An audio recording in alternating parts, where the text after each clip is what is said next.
66 लाख लोग बेघर हुए हैं, 5 लाख एकड़ फसलें तबाह हुई हैं, 600 जान से गए हैं। इनको आपने 1 अरब 70 करोड़ दिए हैं और आप 3 अरब के करीब सिर्फ बसों की लॉन्चिंग पे रख रही हैं।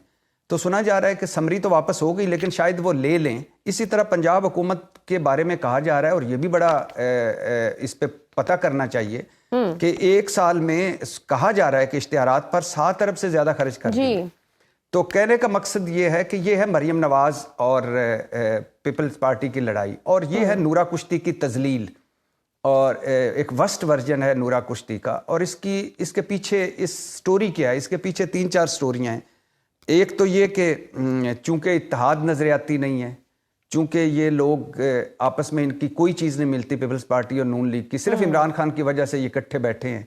और एक भुट्टो है, एक ज़िया, मशरक, मगरब, शमाल, जनूब, और आग और पानी। तो ये होना था जो हो रहा है। और अगर इनके पीछे कोई ना खड़ा होता तो शायद ये आगे बढ़ता ये इख्तलाफ। दूसरी एक वजह बड़ी दिलचस्प बताई जा रही है, वो है कि तवज्जो हटाने के लिए ये लड़ाई छेड़ी गई है।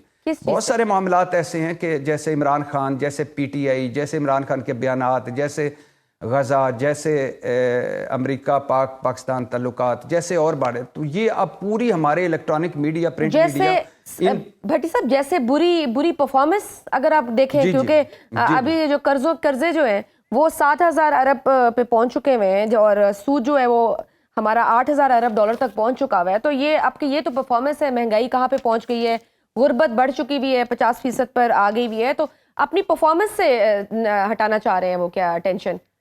जी डेफिनेटली ये भी है, इसमें ये तवज्जो फेक लड़ाई है। हाँ, ये लोग इसको भी राय दे रहे हैं। फिर है कि पंजाब मफादात, वजह तनाज़ा है कि पीपल्स पार्टी पंजाब में अपना हिस्सा लेना चाहती है, ब्यूरोक्रेसी में, फंड्स में, लोगों के एडजस्टमेंट में, और मरियम नवाज साहबा वो देना नहीं चाहती, तो वो भी नाराजगी है। फिर है एक और है, हामिद मीर साहब ने एक बड़ा दिलचस्प नुक्ता उठाया है। वो कहते हैं कि ये हाउस ऑफ शरीफ के अंदर रिफ्ट है। मरियम नवाज साहबा का असल निशाना शहबाज शरीफ है, क्योंकि पीपल्स पार्टी को जितना भी वो तंग करेंगे, अगर वो हटेंगे तो किसको नुकसान होगा? शहबाज शरीफ साहब को।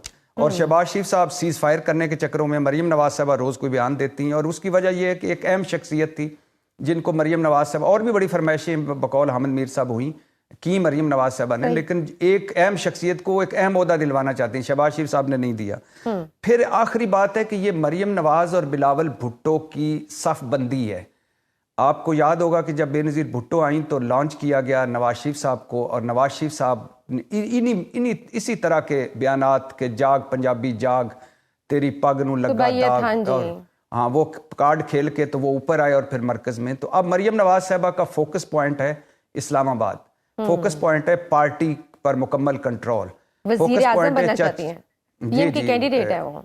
हाँ डेफिनेटली, और मेरी तरफ तो नहीं आना चाहती, इस्लामाबाद में कोई एक घर है, तो वो डेफिनेटली, तो ये एक वजह हो सकती है। तो बाकी ये, लेकिन फिर आपको क्या लगता है, would she be able to be successful? हासिल रसूल कोई मिलेगा ये जो टारगेट कर रही है?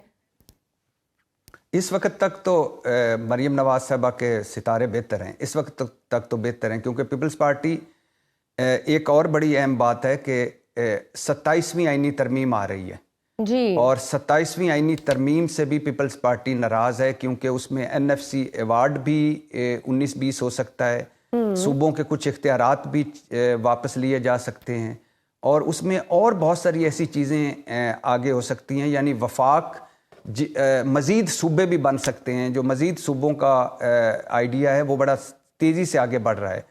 तो मज़ीद सूबे बनना भी पीपल्स पार्टी के लिए ठीक नहीं है। NFC अवार्ड में पैसे कम हो जाएं सिंध के लिए, वो भी काफ़ी नहीं है। हाँ। सिंध का जो कार्ड कोई खेलने के काबिल ना रहे, ये भी काफ़ी नहीं। तो पीपल्स पार्टी के लिए अगले चंद महीने बड़े अहम हैं, और हो सकता है ये भी चीज़ें नज़र में रख के वो लड़ाइयाँ लड़ रहे हों। अगले चंद महीने बड़े अहम हैं।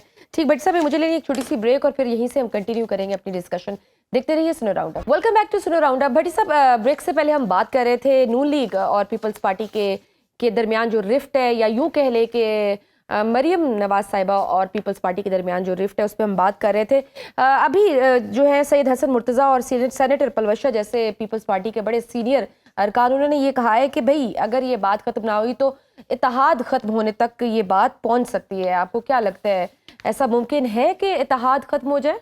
मेरा ख्याल है कि یہ اسی تنخواہ پہ کام کریں گے، کیونکہ کوئی نہیں چاہے گا کہ آصف علی زرداری صاحب صدارت سے ہٹ جائیں، کوئی نہیں چاہے گا کہ یوسف رضا گیلانی چیئرمین سینٹ سے ہٹ جائیں، کوئی نہیں چاہے گا کہ پیپلز پارٹی کے لیے سندھ میں مزید مشکلات ہو جائیں، کوئی نہیں چاہے گا کہ پیپلز پارٹی کے دوبارہ سے کوئی مقدمے کھل جائیں، کوئی نہیں چاہے گا کہ پیپلز پارٹی خاص طور پہ آصف علی زرداری صاحب کبھی نہیں چاہیں گے کہ وہ پھر سے لیفٹ سائڈ پہ آ جائیں.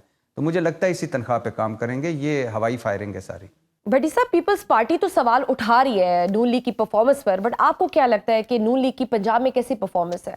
میں نے ابھی آپ کو ایک بتایا نا کہ یہ جو بسوں والا ایک صرف بتایا ہے جی، اس کے علاوہ 90 منصوبوں کا جب آڈٹ ہوگا اور جب پتہ چلے گا کہ کون سی کمپنی کس کی تھی یا کون سی کمپنی کیسے کام کر رہی تھی یا کون سی کمپنی کیوں کام کر رہی تھی اور کتنے پیسے کدھر گئے اور کہاں سے پیسے کدھر گئے اور کون سے پیسے کون لے گیا، جب ایک غیر جانبدار آڈٹ ہوگا پھر پتہ چلے گا. ایک اور چیز کا بھی میں آپ کا اوپینین لینا چاہوں گی. جو وزیر اعظم صاحب نے ملیشیا میں جو ایڈریس کیا ہے اور وہاں پہ جو علامہ اقبال کا شعر پڑھا ہے انہوں نے، اور جس انداز میں انہوں نے پڑھا ہے اور پھر جس انداز سے انہوں نے خود ہی کا سبق دیا ہے ملیشینز کو، آپ کو دیکھ کے کیسا لگا تھا وہ؟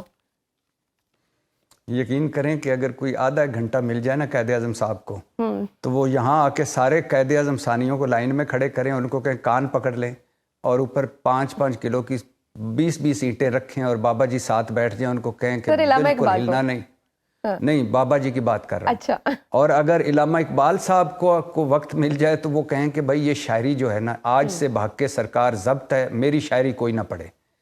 یعنی آپ اندازہ کریں کہ انگریزی میں ترجمہ بھی کیا، فل انہوں نے کوشش کی کہ ان کو سمجھائیں. کاش میں کر دیتا، حالانکہ میری انگریزی بھی شہباز شریف صاحب کی عربی اور جرمن اور انگریزی جیسی ہے، لیکن 2-4 لفظ تو مجھے بھی آتے تھے جو انہوں نے لیفٹ رائٹ بولے تھے.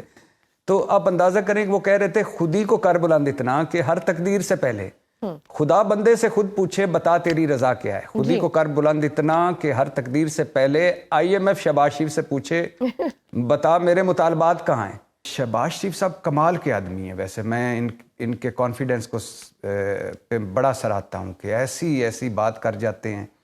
کبھی کبھی حبیب جالب کے شعر بول جاتے ہیں، حالانکہ حبیب جالب انہی کی وجہ سے یہ وہ شعر لکھے تھے کہ میں نہیں مانتا صبح بے نور کو، میں نہیں مانتا.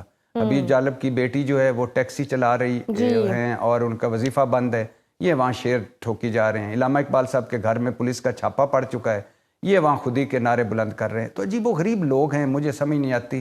اس لیے میں کہتا ہوں کہ اگر آپ نے اپنے مسائل حل کرنے ہیں تو ان 2 پارٹیوں سے خاص طور پر آپ کو جان چھڑانا ہوگی. بھٹی صاحب الیکشن کمیشن نے توقعات کے برعکس ایک فیصلہ دیا ہے. الیکشن کمیشن نے پنجاب میں بلدیاتی الیکشن لوکل گورنمنٹ ایکٹ 2022 کے تحت دسمبر میں کرانے کا حکم دیا ہے. ایک لمبے عرصے سے پنجاب حکومت بلدیاتی الیکشن میں رکاوٹ بن رہی ہے. پیپلز پارٹی کا بھی یہی مطالبہ ہے. پہلا سوال یہ کہ کیا الیکشن کمیشن اپنے فیصلے پر قائم رہے گا، اور دوسرا پنجاب حکومت بلدیاتی الیکشن سے ڈر کیوں رہی ہے؟ یہ وہ الیکشن کمیشن ہے جو اسلام آباد میں بلدیاتی انتخابات نہیں کروا سکا، جو صرف کراچی کے بلدیاتی انتخابات میں دھاندلی نہیں رکوا سکا. یہ وہ الیکشن کمیشن ہے جس کی کارکردگی کی تاریخ لکھی جائے گی. جہاں تک بلدیاتی الیکشن کی بات ہے، بلدیاتی الیکشن کوئی بھی نہیں چاہتا. عمران خان نے ایک سیریس ایفرٹ کی تھی اور اس کی وجہ یہ تھی کہ عمران خان خود ڈی سی یا کمشنر ڈیل نہیں کرنے تھے.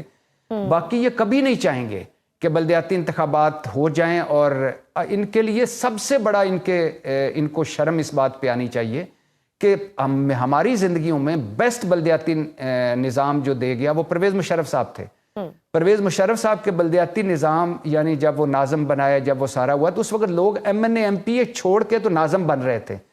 یعنی ایک ڈکٹیٹر نے بیسٹ بلدیاتی نظام دیا. اور جو جمہوریت کی، باہر کی جمہوریت بات کر رہا ہوں، ادھر کی نہیں، جمہوریت کی جو اصل روح ہوتی ہے، نیچے تک اختیارات، نیچے تک فنڈز، مطلب بلدیاتی ادارے، وہ انہوں نے نہیں بنائے ان کے لیے. لیکن کیا کریں،